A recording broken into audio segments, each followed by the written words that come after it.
Olá, pessoal. Na última aula, a gente trabalhou com o algoritmo do Merge Sort, tá? Como motivação inicial para a gente fazer a análise da complexidade de tempo de algoritmos recursivos. Tá? Merge Sort até era um exemplo interessante, como eu tinha comentado lá, porque ele, além de ser um algoritmo recursivo, né, mas a gente tinha um procedimento dentro do algoritmo, que era aquele o intercala, ou simplesmente merge, né, que o pessoal fala, em que ele era um algoritmo iterativo. Então, de certa forma, a gente está misturando ali, né, algoritmos recursivos junto com algoritmos iterativos. Mas, bom, o foco mesmo é na análise de algoritmos recursivos, que a gente vai passar agora bastante tempo olhando isso daí. Então, o que a gente descobriu aí, né, digamos assim, nessa aula lá no Merge Sort, é que para você fazer análise de um algoritmo recursivo, você tem que extrair a relação de recorrência, né, que vai me dizer qual que é o tempo de execução daquele algoritmo, tá?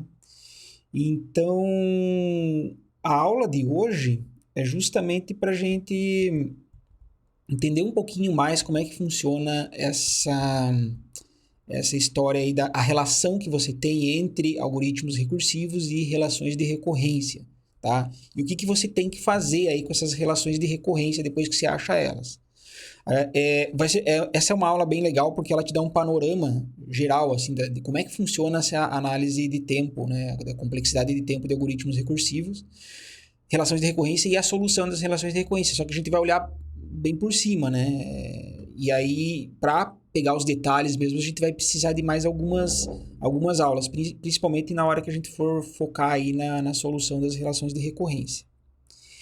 Então, as relações de recorrência, elas devem ser obtidas, né? E resolvidas também, tá? Para determinar o tempo de execução de algoritmos recursivos. É isso que eu estava falando aí para vocês. Então, na análise de algoritmos recursivos, você sempre vai ter que extrair uma relação de recorrência, tá?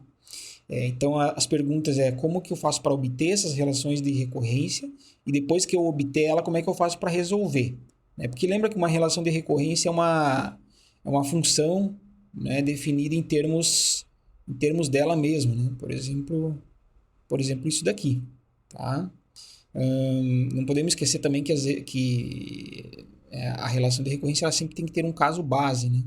Então, às vezes pode dizer assim, né? Se o n for igual a zero, né? Se o n for maior do que zero.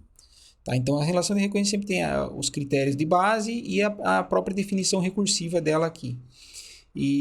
Só que a gente não quer expressar o tempo de execução nesse formato aqui, e aí a gente precisa, né, resolver essa relação de recorrência, chegar numa fórmula final, né, para essa relação de recorrência.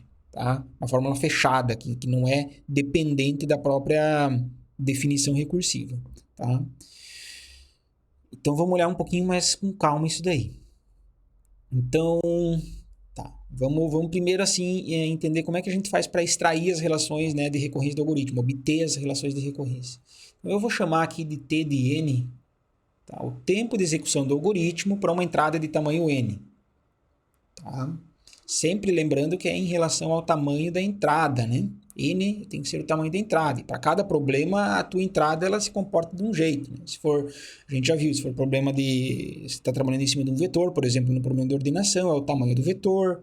Se você estiver trabalhando em cima de, não sei, por exemplo, de um grafo, talvez seja o número de vértices do grafo. Né? E assim por diante. Tá? Depende do teu problema. Então, aqui tem tipo assim eu vou explicar tipo um passo a passo, vamos dizer assim, né? Que, como sempre, né? Eu estou explicando de maneira geral aqui, pode ficar um pouquinho abstrato, mas depois a gente vai ver diversos exemplos aí, não se preocupem.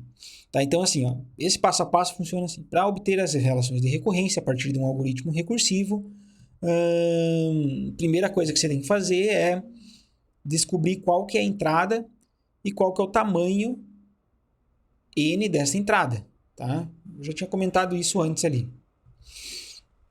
Depois, ver qual o valor de n é usado como base da recursão. Então, uma relação de recorrência também sempre tem a base, né, dela. Geralmente será um único valor, por exemplo, se o n for igual a 1, ou se n for igual a 0, mas em muitos casos também a gente tem assim diversos valores. Por exemplo, n menor ou igual do que 1. Né? Então, n menor ou igual do que 1 pode ser o n igual a 0 e o n igual a 1. Né? Pode ser n igual a, sei lá, tipo 0,5, né? 0,5. Não, porque n é o tamanho da entrada, você não vai ter um tamanho que não é inteiro, né? Esse tipo de coisa que não acontece. Pode ser igual a n igual a menos 1, né? Também não, porque você não vai ter um tamanho da entrada negativo, tá? Então, assim, apesar de uma definição de uma relação de recorrência ser genérica o suficiente para englobar casos de fracionários ou negativos, né? Para análise de algoritmos, 99% das vezes você acaba trabalhando com valores inteiros e maiores ou iguais do que zero. Tá? Valores naturais. Beleza, eu vou chamar então de N0 o valor da base. Tá? Só porque eu quis chamar de N0, tipo o N0, o N inicial. Então, o que mais? Daí o que você tem que fazer depois? Descubra o que é T de N0. O que é T de N0? Tempo de execução quando você está na base. Isso geralmente é fácil de fazer. Tá?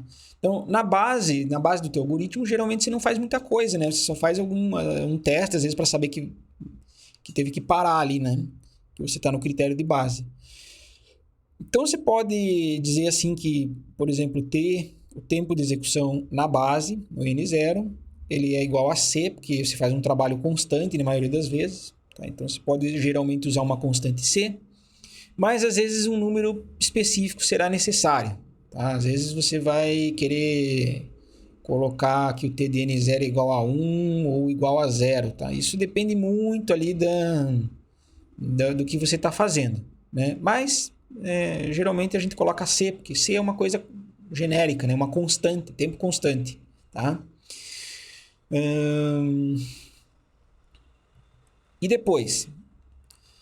Então, uma vez que eu defini qual que é o T de N0, que é da base, agora eu tenho que definir o T de N geral, né? O caso geral. Que geralmente, nesse caso aí, né? O geral, se é uma relação de recorrência, então ele depende de outros, né? De outras chamadas recursivas aí da mesma função.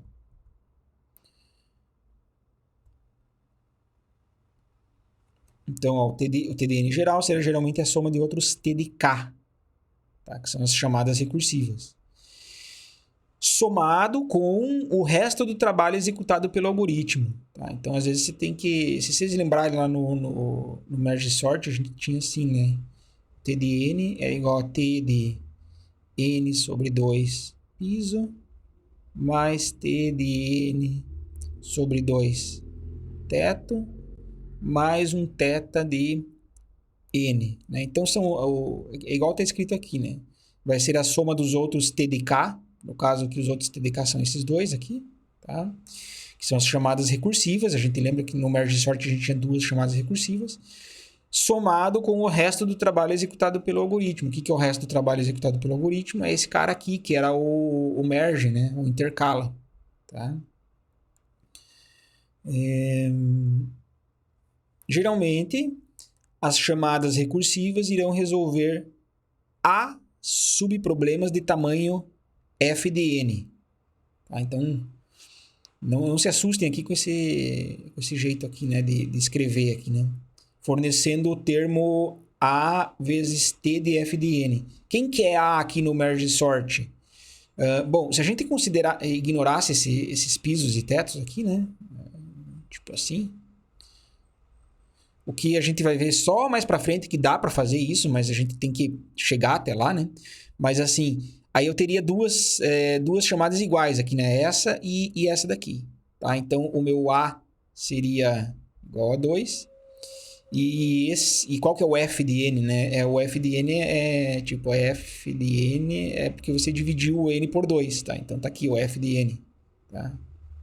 Dividiu o n por 2. Então, o f de n aqui é igual a n sobre 2. De forma que você vai ter aqui na relação de recorrência, se a gente escrevesse isso aqui, né? Como os dois termos são iguais, então ficaria 2t de n sobre 2, tá? Mas, não pode esquecer aqui, né? O θ de n. Mas aí que fornece esse termo aqui, o at de f de n. Né? No caso, o a é 2, tá aqui. E o f de n é n sobre 2, tá aqui. Então, isso é só uma forma bem genérica de descrever a coisa aí. Também não precisa decorar isso daí. Vocês vão ver que a coisa vai de maneira um pouco mais natural, assim, né?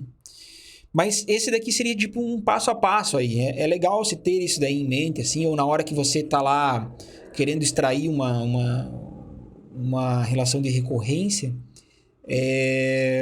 você meio que se perdeu e você fala, opa, deixa eu meio que seguir aquele passo a passo. Isso vai acontecer só no início, depois, como eu falei, depois a coisa ela flui de maneira mais natural.